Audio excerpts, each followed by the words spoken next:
Hello everyone, welcome to Mechatronics class. In today's session, we discuss on unit number 1, Introduction to Mechatronics, Sensor and Actuators. This is part 8 video of that unit. In today's session, we discuss on Linear Variable Differential Transformer, it is also called as LVDT, some simple numerical on LVDT topic, and today's session last topic is rotary variable differential transformer, or it is also called as RVDT. So one by one we discuss on these two topics. After discussing all on these topics, the outcome of today's session is identification of key elements of mechatronic system and its representation in terms of block diagram. So let us begin with today's session. So today's session, first point is linear variable differential transformer, or it is also called as LVDT. LVDT, it is electromechanical transducer.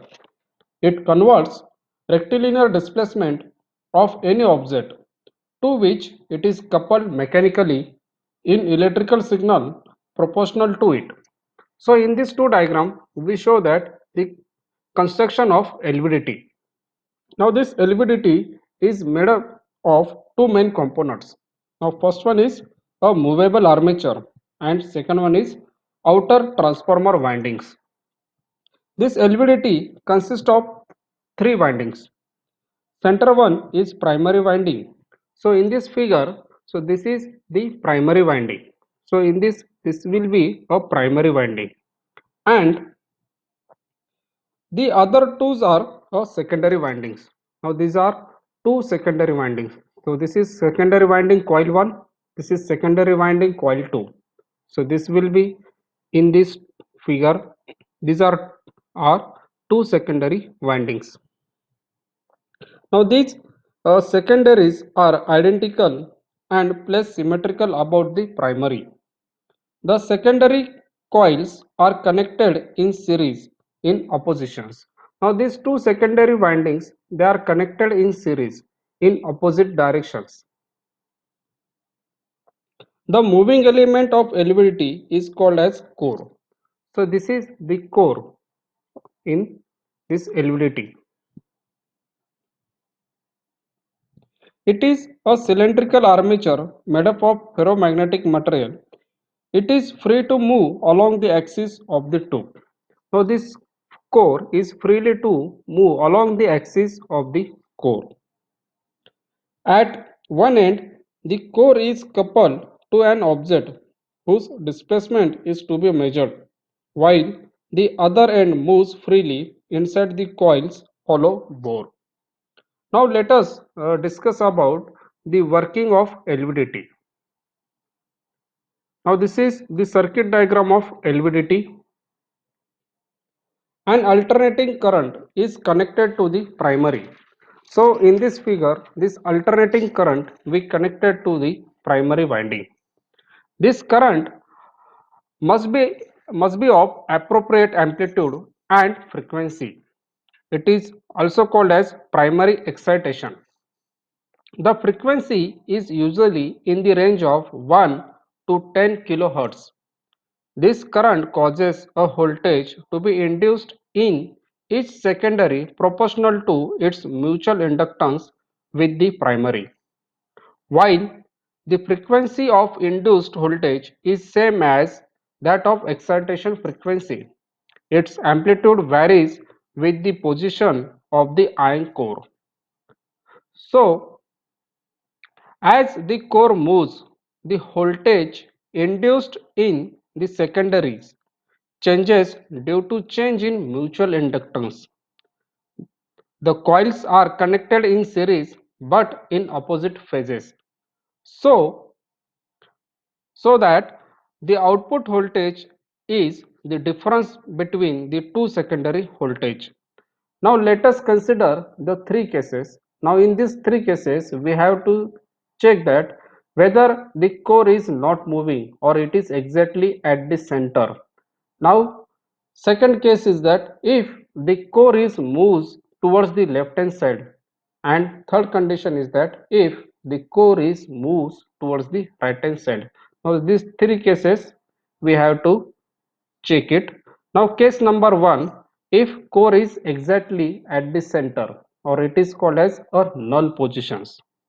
Now when we case number 1, when the core is exactly at center position, this is exactly at that center position, that is, or at equal distance from the two secondaries, equal but opposite voltage are induced in these two coils. It means that when no displacement is applied to the core and core remains in null position without any movement, then voltage induced in both the secondary winding is equal, which results in a net output is equal to 0. So it means that if the core is at center and it is null position, what are the EMF it will be induced in both the secondary coils is equal. So the difference between these two secondary coils is 0. So this is ES1 minus ES2. If you are taking this the difference between these two coils, we take as we get the EMF as the 0. Now case number 2, if the core is moves towards the left hand side, when the displacement is applied in such a way that the core moves in the left direction, then the voltage induced in the left secondary coil is greater as compared to the EMF induced in the other secondary coils. It means that if the core is moves towards the left hand side, the EMF it will be induced in coil number 1 is greater as compared to the EMF is generated in coil number 2. It means that if you are taking the difference between these two coils, so ES1 minus ES2. So it means that the EMF it will be generated in coil number 1 is greater as compared to the EMF it will be generated in coil number 2. Now this is about the case number 2. Now case number 3, when if you apply the force to the core such that it moves in the right hand side direction, then the EMF induced in the secondary coil 2, this secondary coil 2 is greater as compared to the EMF induced in the secondary coil 1. Therefore, the net output voltage is ES2 minus ES1. Now, this is about the working principle of the LVDT. Now, let us talk about the characteristics curve of LVDT. If the core is moves towards the left hand side and moves towards the right hand side, so it means that if the core is moves towards the left hand side slowly, the EMF, we observe that the EMF induced in the secondary coil number 1 is greater as compared to the secondary coil number 2.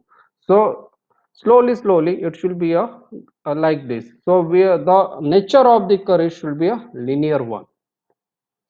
So the characteristic shows that the output voltage changes linearly over a considerable range, but flatness out at the both ends. In this extended range, the linearity is reduced. The region where output voltage changes linearly with core displacement is called the linear range of the LVDT. So if you are plotting on the graph paper, so we observe the these types of nature of the LVDT. So this is the characteristics of LVDT. Now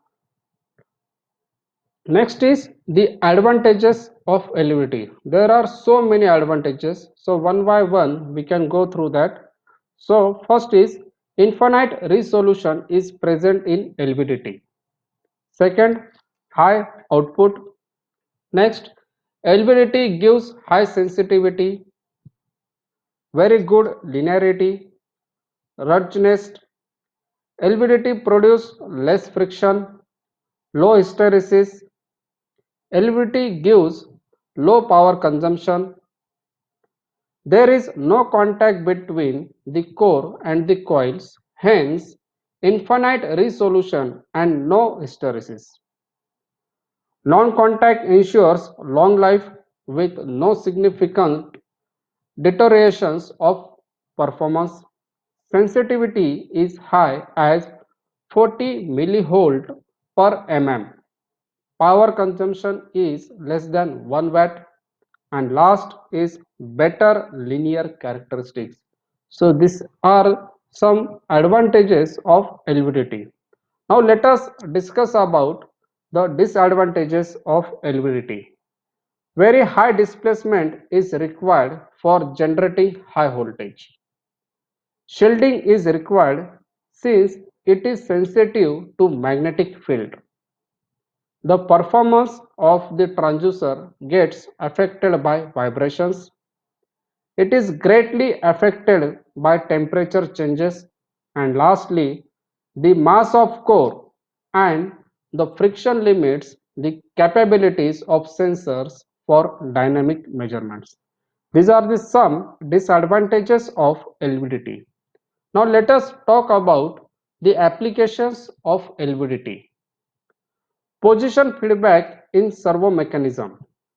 Next, automated measurement in machine tools and many other industrial and scientific applications. Next, measurement of displacement ranging from fraction of mm to centimeter. Acting as secondary transducer, it can be used for force, weight, and pressure measurement. It is used to control the jet engine in aircraft. It is used for the measurement of thickness and weight in steel mills. It is used for measurement of weight on the highways. Now these are some applications of LVDT. Now let us take some simple numericals on LVDT. So this is the first numerical of LVDT. The statement is a LVDT with secondary voltage of 10 volt is having a range of plus minus 50 mm. Find the output voltage when the core is 20 mm from center towards S2. Also find sensitivity of transducer. Now first of all we have to calculate the output voltage. So output voltage, the formula is output voltage is equal to secondary voltage into position of core divided by range of core displacement. So we can convert it into nomenclatures. So ES2 into x1 upon x. So ES2, the value is EMF as 10. So the secondary voltage is 10 volt. So this is a 10 volt, and position of core, it should be a 20 mm from center towards the S2. So we can take as negative side. So this displacement is towards the negative side. So that's why we have to take minus 20, and the range is plus minus 50. So x distance is 50. So if we calculating, so x here as x1 we have to take minus 20 mm since displacement towards S2 side. It means secondary coil number 2. So output voltage it should be get generated is minus 4 volt. So minus it should be for the displacement we have to take is negative side. For that purpose this is minus. Now we calculate this sensitivity. The formula is sensitivity is equal to secondary voltage divided by range of core displacement. So secondary voltage is 10 volt and the range of core displacement is 50. So the sensitivity of that LVDT is 0.2. Now next is second numerical. The statement is the output of LVDT is 1.5 volt at a maximum displacement. At a certain load, the maximum deviation from its origin position is plus minus 0.003 volt. Find the linearity of devices. So we calculate the linearity in percentage. The linearity is equal to maximum deviation divided by output at maximum displacement into 100. So maximum deviation is given as plus minus 0.003 volt and output maximum displacement is as 1.5 volt. So if you are putting these two values, so we can obtain as percentage linearity is plus minus 0.2%. Now third numerical, the statement is calculate the LVDT core displacement if the output voltage developed across the terminals of LVDT is 1.5 volt. The sensitivity of the LVDT is 2 millivolt per mm. The sensitivity formula is output voltage upon core displacement. So from that, first of all, we calculate the output voltage. So output voltage is equal to sensitivity into a core displacement. How to calculate the core displacement? So core displacement is equal to output voltage upon sensitivity. So core displacement is equal to the output voltage is as 1.5 millivolt. So for that 1.5 into 10 raised to minus 3 and sensitivity is 2 millivolt per mm. So this will be a 2. So core displacement is 0.75 mm. So these are the some few numericals on LVDT topic. So let us start our today's session. Second topic is rotary variable differential transformer, or it is also called as RVDT. So the RVDT is stands for rotary variable differential transformer and is used to sense the angular displacement. It is similar to the LVDT except that its core is in cam shape. Now this core, it should be in a cam shape and moves between the windings by means of the shaft.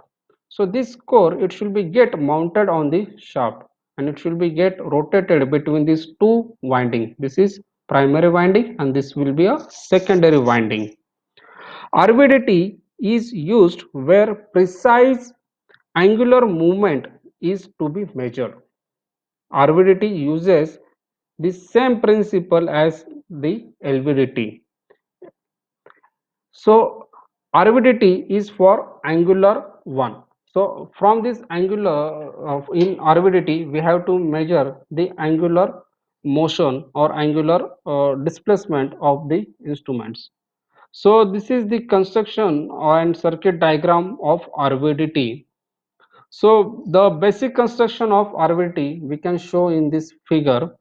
The RVDT consists of one primary winding. So this is one primary winding and two secondary windings. So this is secondary winding 1, or we call as secondary winding coil 1, and this is secondary winding coil 2.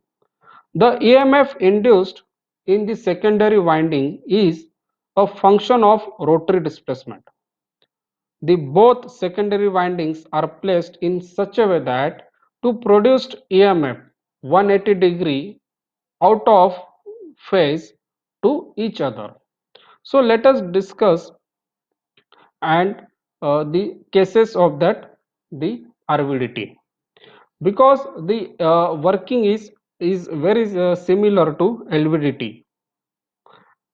So case number 1, when shaft is at null positions. So in this figure we show this core or this shaft at null positions. The EMF induced in both the secondary windings are equal but opposite in phases. Therefore the differential output is 0. So in this, what are the EMF is induced in secondary coil 1 and secondary coil 2 is equal but in opposite phases. So if you are taking the difference between these two, so we obtain as the EMF, it should be output EMF, it should be is 0. Now case number 2, when the shaft moves in clockwise direction. Now if this will be moves in clockwise directions, more portion of core comes across the winding S1. So if it will moves in this, so more portion it should be comes in contact with your S1 winding. Hence, the EMF across the coil S1 is more than S2. The differential output potential is positive. So this will be a positive. So it means that the more portion of core is in a contact with your secondary coil 1, so it should be more EMF, it should be get generated in coil number 1 as compared to the coil number 2. So we call as it is a positive displacement. Now case number 3, when shaft moves in anti-clockwise direction, more portion of core comes across the winding S2 or secondary winding coil number 2. Hence, the EMF across the coil 2 is more than coil 1. The differential output potential is negative. So there will be a negative potential. It means if S2 is greater than S1 or E2 is greater than E1. So this will be we call as a negative displacement. So in this way we learn about the RVDT. So let us discuss about the advantages. So first one is long life, next high reliability, then high accuracy, repeated performance, robust compact construction, custom electrical and mechanical design available, contact factor with requirements. So these are the some advantages of RVDT. So let us discuss about the disadvantages.